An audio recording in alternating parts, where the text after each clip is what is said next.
Hello and welcome to the 80s parenting.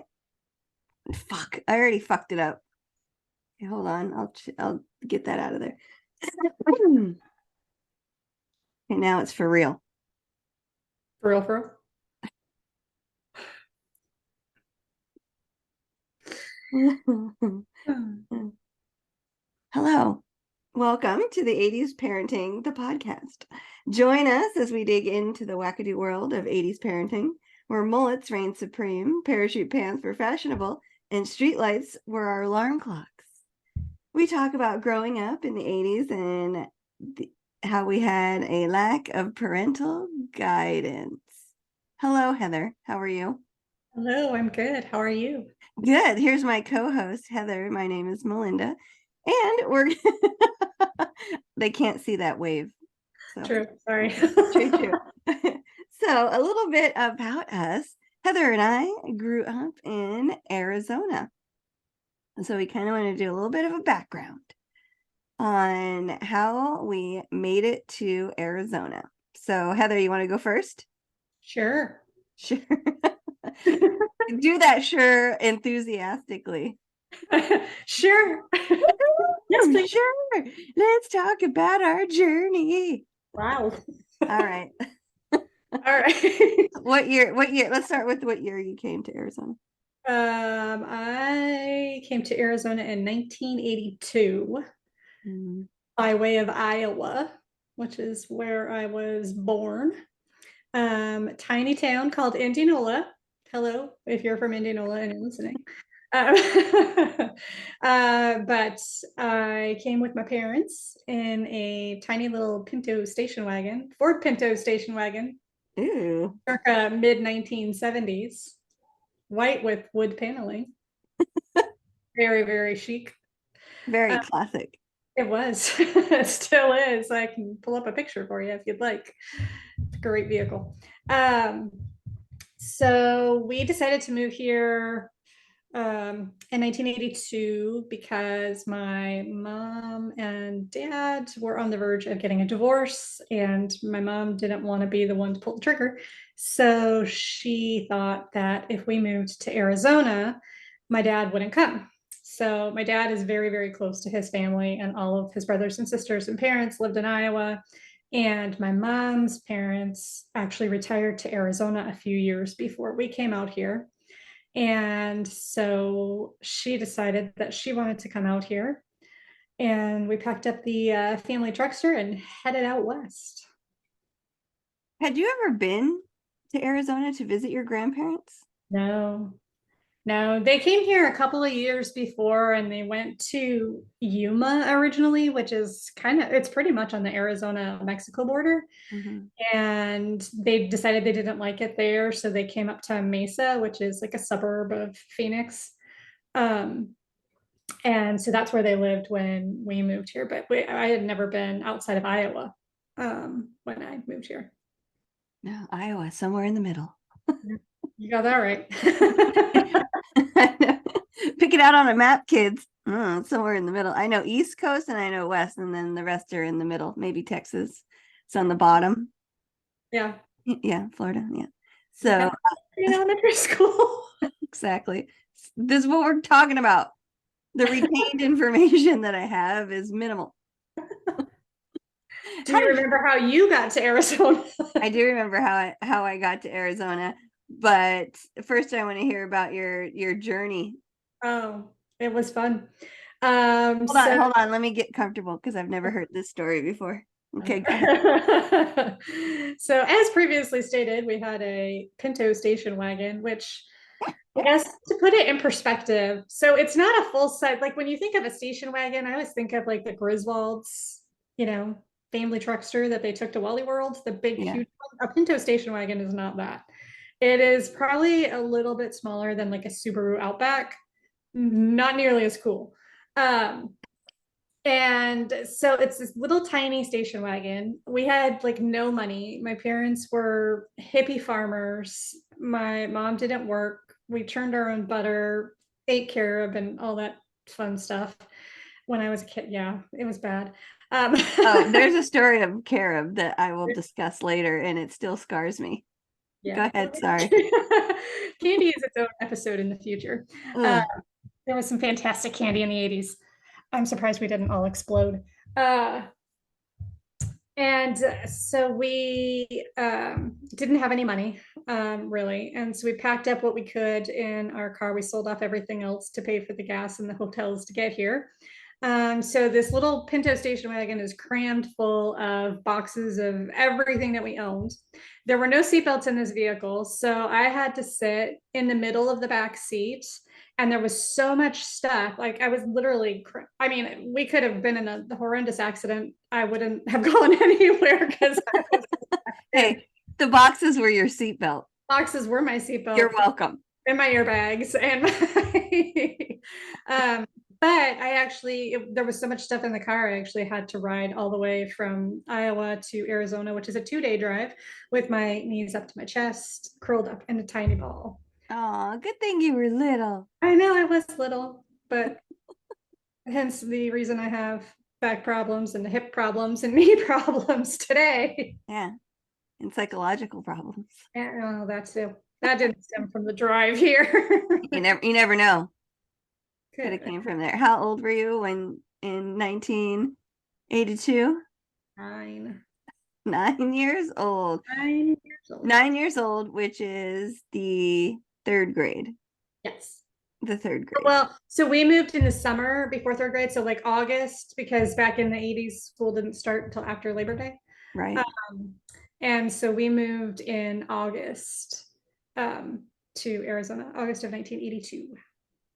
And I feel that, like, on a side note, I feel that we went to more days of school than kids go to today. There was no fall break. There was, you got off school for Thanksgiving and maybe the day after. I think we got Thanksgiving and the day after. And I remember we did get 2 weeks off for like Christmas through New Year's, right? Yeah.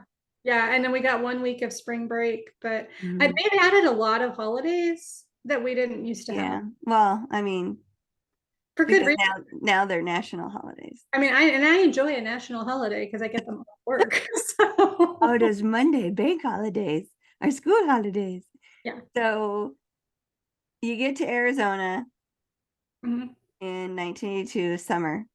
Yeah. And I mean, there's a cool chilled breeze running through the air at that time, correct? In August? No. This past August, it was still 110 degrees. Oh, a cold front. It's going to be 90 today, and it is November. Hence the reason I want to get out of here. Let's go back to the middle states. Maybe not. No? Okay. So you get here and you get a place? Oh, no, we lived with my grandparents. We moved in with my grandparents in their single wide mobile home. Oh. So yeah, to be honest, I was trying to remember where I slept because my parents had the bedroom because there was only 2 bedrooms. There was 2 bedrooms and 1 bathroom. You probably lived in one of those boxes. They probably put me in a box out back. So I guess I must have slept on the couch. I don't know. Maybe they had a sofa bed or something. I don't remember, but we lived with them for probably about a month, I would say, before we found our own single wide mobile home.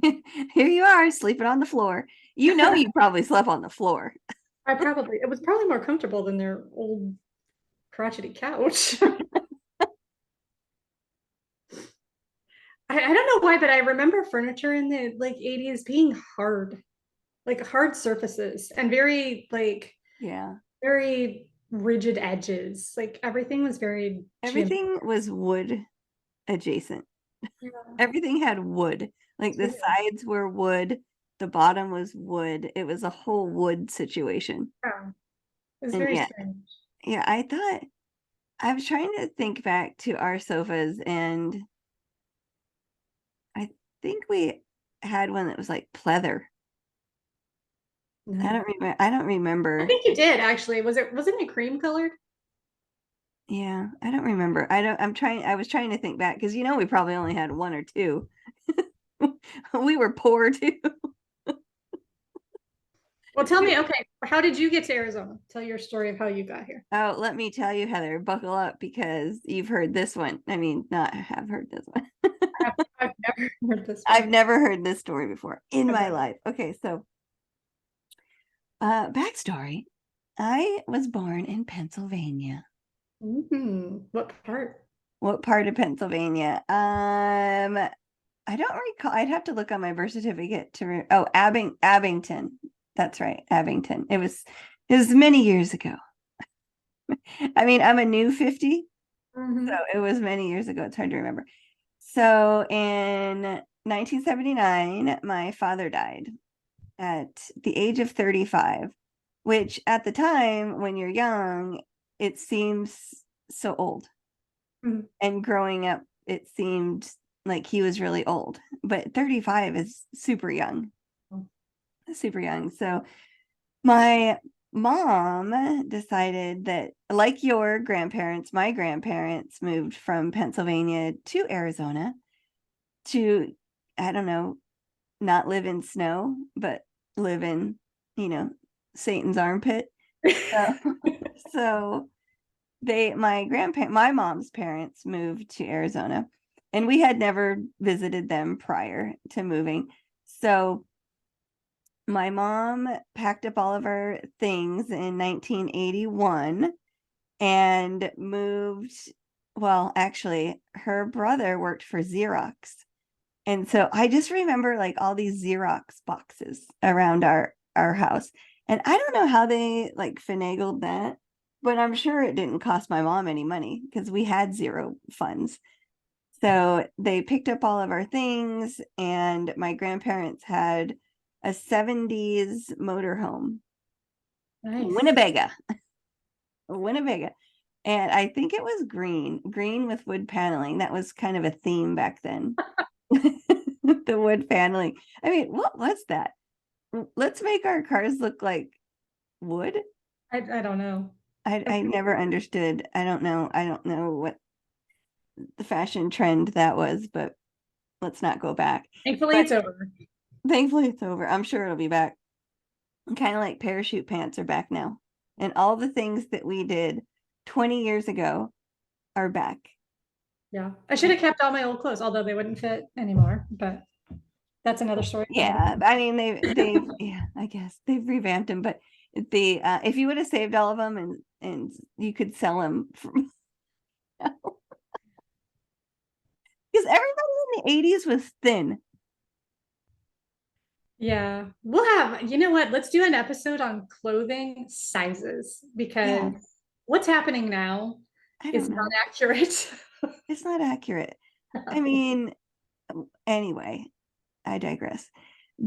So we packed up and moved. I have a younger brother named Adrian, who I now call my older brother, and I think a lot of my family members are even starting to believe me that he was born first. He's the golden child. And we'll get into that when we have him on the podcast. Yeah. So we packed up, moved to Arizona, and we moved in with my grandparents briefly before we got a place. And that was it. And then I started school at Jefferson Elementary. I believe we moved in June or July. And I have no reference for that because all parties involved except for Adrian and myself are dead. I Oh, can't geez. I can't ask anyone the details of said move. But it's kind of fuzzy because every summer my grandparents would take us in their RV across the country. Oh, okay. So my grandfather was born in Canada, came to North Dakota, so we would visit North Dakota. Recently found out that he was from Canada, meaning like last year. Wow. Never How'd you knew. find that out? Well, because, Heather, our parents never talked about anything. And once it was done, it was done. And that's it. You don't say much, if at all, Sure. about anything. Anything. There's no discussion. Yeah. There is no social media and having a discussion about your feelings. There was no feelings involved in the No. 80s. You did what you did, and that's it. This is true. So we moved, and I started Jefferson Elementary in Mesa, Arizona in 1982 with Mr. Breeze. So you were in second grade. I was in the second grade. And it's weird how you can picture certain things. And they I guess there's statistics, probably some Harvard guy did a survey. You remember the teachers that made an impact on Mhm. your life, either negative or positive. Definitely. So it's weird because I remember my second grade teacher, Mr. Breeze, my third grade teacher, Miss Atkinson, my fourth grade teacher, Miss Pope. Don't even know who I had for fifth grade. So apparently that didn't make an impact. And sixth grade, I had Mr. Elmer because he was an asshole. And I remember he was an asshole. He used to make us run laps. You used to get lap strips if you Oh, ran laps around the playground. And I don't know why? how long the playground was, but you would get lap strips, and that's what determined you going on field trips. So if you weren't a runner, you didn't go. He was God, extremely I didn't have that teacher. Although I was a really good runner in school when I was little. well, yeah. I mean, I did cross country and track, but maybe that's why I did it. Oh, discovery on this podcast at this moment. Right? So, but I remember some of my teachers because of that, because they made an impact on me in some sort of way. So second grade went by and third grade came along, and here comes HT in all of her little glory to Yep. Jefferson Elementary School. Rolled my way up there and cried like a baby for days. You did. And who did you have? For third grade, I had Mrs. Ferguson. Miss Ferguson. I had Miss Atkinson. She was Who like the nicest little old lady. Yeah, I had Miss Atkinson, who was also very nice, and probably, I bet you she's in her 70s because she was a young teacher, Yeah, Mrs. Ferguson, I'm sure is no long longer. gone. Yeah, She was because she a was older. fantastic teacher. She was like my grandma. Oh, I that's know, sweet. so Yeah. sweet. So, speaking of Miss Atkinson, so Miss Atkinson sees this little girl crying on the playground, Wonder who and that poor little thing. Gosh, didn't poor little everybody thing. feel so sorry for her? She must have Oh, been so scared and sad. uh-huh. Yeah. She so Miss Atkinson says to me and my friend that I was hanging out with, that we were in the same class, and she says, "Why don't you go over to that little girl and talk to her?" And we said, "Okay," because we're in the third grade and you do anything the teacher tells you. So we went over and we introduced ourselves, and 41 years later, I am still talking to her now. Yeah. There you are, Who was the friend? Is it Tracy. as I was gonna say, is it who I think it is? Tracy, who we still talk to. And we'll probably have her on this podcast. Yes. So that's our little meet cute, Heather and I. Yeah. That was 41 years ago on the playground. And one of us was crying and one of us was consoling. One of us was well adjusted because you had good parenting. That's true. The other one was thrown to the wolves. Thrown to the wolves. So those are our stories, and we just wanted to introduce ourselves and welcome you to our 80s Parenting, the podcast. And we're going to get into all things funny, cringy about the 80s. Cringy. And if you would we would love to have you on. If you were born in the 70s, grew up in the 80s, and had some fabulous 80s parenting. Or even if you were born in the 80s and grew up in the 90s, we really don't care. Yeah, we care. It's called 80s Parenting Podcast. I know. Well, if they were born in the early 80s, they had some 80s parenting in their formative years. You have to remember enough of it to be able to tell a solid story, of course, but. Okay. Well, I guess if you were born in 1980 or 1981. Yeah. Well, because you'd be young. You'd only be We 10. love everybody. Do we? We do. We are very inclusive people. That is true. We are We are very inclusive. I'm not even being facetious. We are very inclusive people. Oh, my middle name is Inclusion.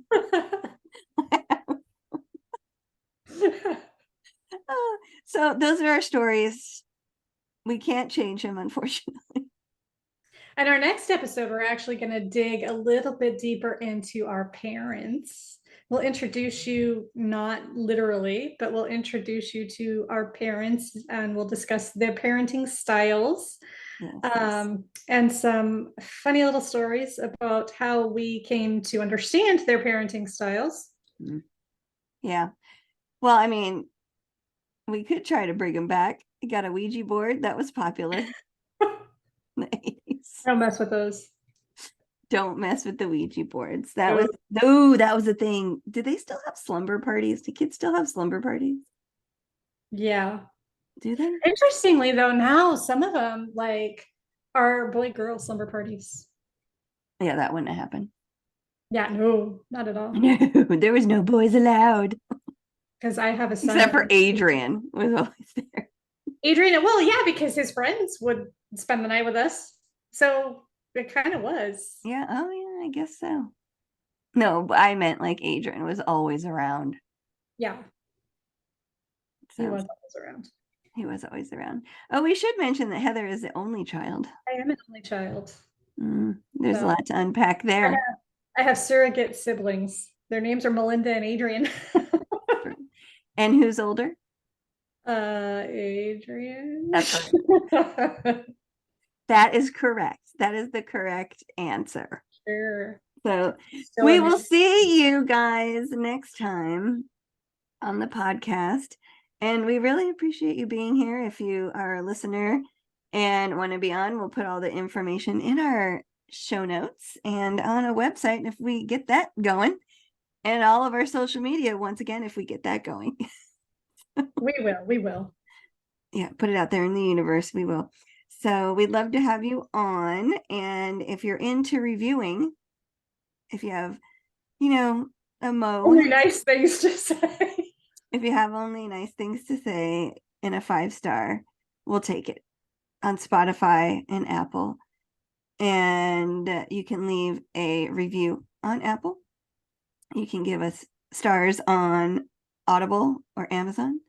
So all of the above, check. So thank you all for being here. Yes, thank you. Lovely to meet you.